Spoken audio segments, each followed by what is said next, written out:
शांति। आज 29 जुलाई 2025 की बाबा की साकार मुरली है। मुरली के महावाक्य हैं, मीठे बच्चे, इस शरीर के वैल्यू तब है जब इसमें आत्मा प्रवेश करे, लेकिन सजावट शरीर की होती, आत्मा की नहीं। प्रश्न है, तुम बच्चों का फर्ज क्या है? तुम्हें कौन सी सेवा करनी है? उत्तर है, तुम्हारा फर्ज है अपने हमजिन्स को नर से नारायण, नारी से लक्ष्मी बनने की युक्ति बताना। तुम्हें अब भारत की सच्ची रूहानी सेवा करनी है। तुम्हें ज्ञान का तीसरा नेत्र मिला है तो तुम्हारी बुद्धि और चलन बड़ी रिफाइन होनी चाहिए। किसी में मोह जरा भी न हो। गीत है, नयनहीन को राह दिखाओ। ओम शांति, डबल शांति। तुम बच्चों को रेस्पॉन्ड करना चाहिए। ओम शांति। हमारा स्वधर्म है शांति। तुम अभी शांति के लिए थोड़े ही कहाँ जाएंगे? मनुष्य मन की शांति के लिए साधु संतों के पास भी जाते हैं ना। अब मन बुद्धि तो है आत्मा के ऑर्गन्स। जैसे यह शरीर के ऑर्गन्स है, वैसे मन बुद्धि और चक्षु। अब चक्षु जैसे यह नयन है, वैसे वह नहीं है।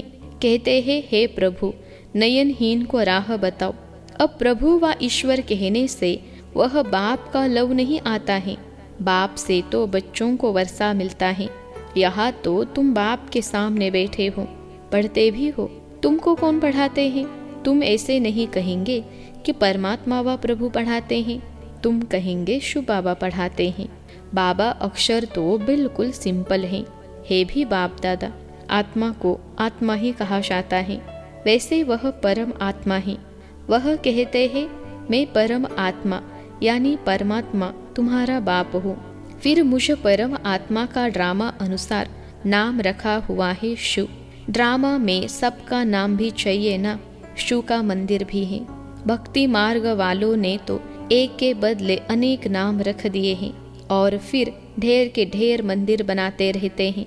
चीज एक ही है। सोमनाथ का मंदिर कितना बड़ा है, कितना सजाते हैं। महलों आदि की भी कितनी सजावट रखते हैं। आत्मा की तो कोई सजावट नहीं है। वैसे परम आत्मा की भी सजावट नहीं है, वह तो बिंदी है। बाकी जो भी सजावट है वह शरीरों की है। बाप कहते हैं, न हमारी सजावट है न आत्माओं की सजावट है। आत्मा है ही बिंदी। इतनी छोटी बिंदी तो कुछ पार बजा न सके। वह छोटी सी आत्मा शरीर में प्रवेश करती है तो शरीर की कितने प्रकार की सजावट होती है। मनुष्यों के कितने नाम हैं। किंग क्वीन की सजावट कैसे होती है। आत्मा तो सिंपल बिंदी है। अभी तुम बच्चों ने यह भी समझा है, आत्मा ही ज्ञान धारण करती है। बाप कहते हैं, मेरे में भी ज्ञान है ना। शरीर में थोड़े ही ज्ञान होता है। मुझे आत्मा में ज्ञान है। मुझे यह शरीर लेना पड़ता है तुमको सुनाने के लिए। शरीर बिगड़ तो तुम सुन न सको। अब यह गीत बनाया है, नयनहीन को राह बताओ। क्या शरीर को राह बतानी है? नहीं, आत्मा को आत्मा ही पुकारती है। शरीर को तो 2 नेत्र हैं, 3 तो हो न सके। तीसरे नेत्र का यहाँ यानी मस्तिष्क में तिलक भी देते हैं। कोई सिर्फ बिंदी मुहाफिक देते हैं, कोई लकीर निकालते हैं। बिंदी तो है आत्मा, बाकी ज्ञान का तीसरा नेत्र मिलता है। आत्मा को पहले यह ज्ञान का तीसरा नेत्र नहीं था। कोई भी मनुष्य मात्र को यह ज्ञान नहीं है, इसलिए ज्ञान नेत्रहीन कहा जाता है। बाकी यह आंखें तो सबको है। सारी दुनिया में कोई को यह तीसरा नेत्र नहीं है। तुम हो सर्वोत्तम ब्राह्मण कुल के। तुम जानते हो भक्ति मार्ग और ज्ञान मार्ग में कितना फर्क है। तुम रचता और रचना के आदि मध्य अंत को जानकर चक्रवर्ती राजा बनते हो। जैसे ICS वाले भी बहुत ऊंचा पद पाते हैं, परंतु कहाँ कोई पढ़ाई के MP आदि नहीं बनते हैं। यहाँ तो चुनाव होते हैं, वोट पर MP आदि बनते हैं। अभी तुम आत्माओं को बाप की श्रीमत मिलती हैं और कोई भी ऐसे नहीं कहेंगे कि हम आत्मा को मत देते हैं। वह तो सब है देह अभिमानी। बाप ही आकर देही अभिमानी बनना सिखलाते हैं। सब है देह अभिमानी। मनुष्य शरीर का कितना भपका रखते हैं। यहाँ तो बाप आत्माओं को ही देखते हैं। शरीर तो विनाशी, व्यर्थ, नॉट पेनी है। जानवरों की तो फिर भी खाल आदि बिकती हैं, मनुष्य का शरीर तो कोई काम में नहीं आता। अब बाप आकर वर्थ पाउंड बनाते हैं। तुम बच्चे जानते हो कि अभी हम 100 देवता बन रहे हैं, तो यह नशा चढ़ा रहना चाहिए, परंतु यह नशा भी नंबरवार पुरुषार्थ अनुसार रहता है। धन का भी नशा होता है ना। अभी तुम बच्चे बहुत धनवान बनते हो, तुम्हारी बहुत कमाई हो रही है, तुम्हारी महिमा भी अनेक प्रकार की है। तुम फूलों का बगीचा बनाते हो। सतयुग को कहा जाता है गार्डन ऑफ फ्लावर्स। इसका सैम्पलिंग कब लगता है यह भी किसको पता नहीं। तुमको बाप समझाते हैं, बुलाते भी है, हे बागवान आओ। उनको माली नहीं कहेंगे। माली तुम बच्चे हो जो सेंटर संभालते हो। माली अनेक प्रकार के होते हैं, बागवान एक ही है। मुगल गार्डन के माली को पगार भी इतना बड़ा मिलता होगा ना। बगीचा ऐसा सुंदर बनाते हैं जो सब देखने आते हैं।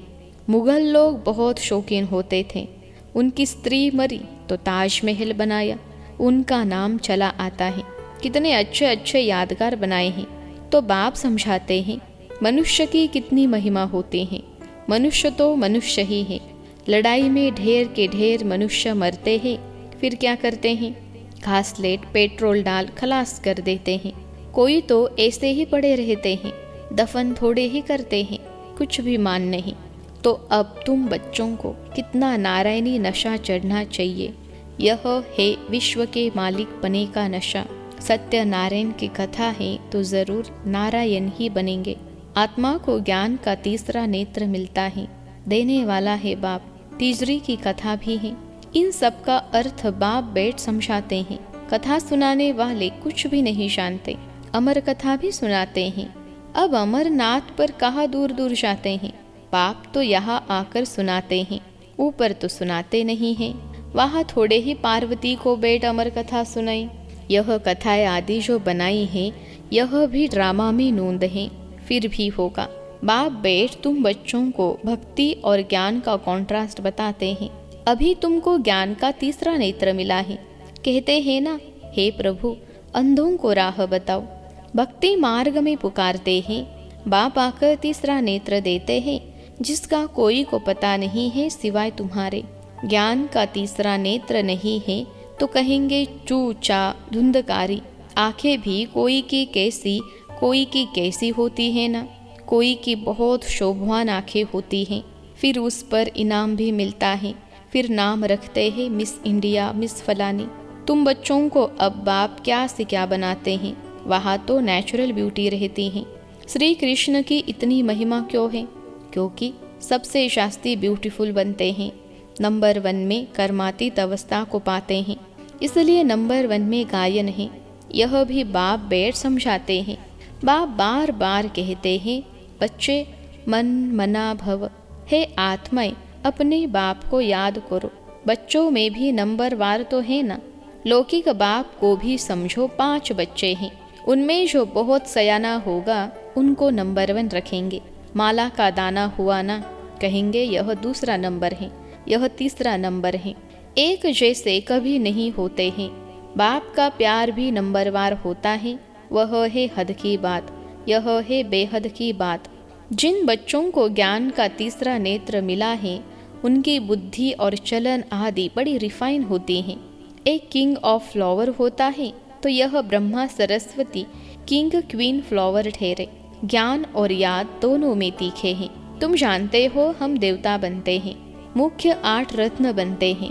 पहले पहले है फूल, फिर युगल दाना, ब्रह्मा सरस्वती। माला सिमरते हैं ना। वास्तव में तुम्हारा पूजन नहीं है, सिमरन है। तुम्हारे ऊपर फूल नहीं चढ़ सकते हैं। फूल तब चढ़े जब शरीर भी पवित्र हो। यहाँ कोई का भी शरीर पवित्र नहीं है, सब विष से पैदा होते हैं, इसलिए विकारी कहा जाता है। इन लक्ष्मी नारायण को कहते ही है संपूर्ण निर्विकारी। बच्चे तो पैदा होते होंगे ना, ऐसे तो नहीं कोई ट्यूब से बच्चा पैदा हो जाएगा। यह भी सब समझने की बातें हैं। तुम बच्चों को यहाँ 7 रोज भट्टी में बिठाया जाता है। भट्टी में ईंटें कोई तो पूरी पक जाती है, कोई कच्ची रह जाती है। भट्टी का मिसाल देते हैं। अब ईंट की भट्टी का थोड़े ही शास्त्रों में वर्णन हो सकता है, फिर उसमें बिल्ली की भी बात है। गुल बकावली की कहानी में भी बिल्ली का नाम दिखाया है। दिवे यानी दीपक को बुझा देती थी। तुम्हारा भी यह हाल होता है ना? माया बिल्ली विघ्न डाल देती है, तुम्हारी अवस्था को ही गिरा देती हैं। देह अभिमान है पहला नंबर, फिर और विकार आते हैं। मोह भी बहुत होता है। बच्ची कहे मैं भारत को स्वर्ग बनाने की रूहानी सेवा करूंगी, मोहवश माँ बाप कहते हम अलाउ नहीं करेंगे। यह भी कितना मोह है। तुम्हें मोह की बिल्ली या बिल्ला नहीं बनना है, तुम्हारी एम ऑब्जेक्ट ही यह है। बाप आकर मनुष्य से देवता, नर से नारायण बनाते हैं।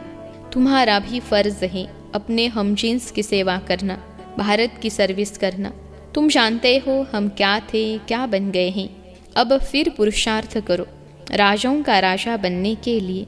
तुम जानते हो हम अपना राज्य स्थापन करते हैं, कोई तकलीफ की बात नहीं। विनाश के लिए भी ड्रामा में युक्ति रची हुई है। आगे भी मुसलों से लड़ाई लगी थी। जब तुम्हारी पूरी तैयारी हो जाएगी, सब फूल बन जाएंगे, तब विनाश होगा। कोई किंग ऑफ फ्लावर है, कोई गुलाब, कोई मोतिया है।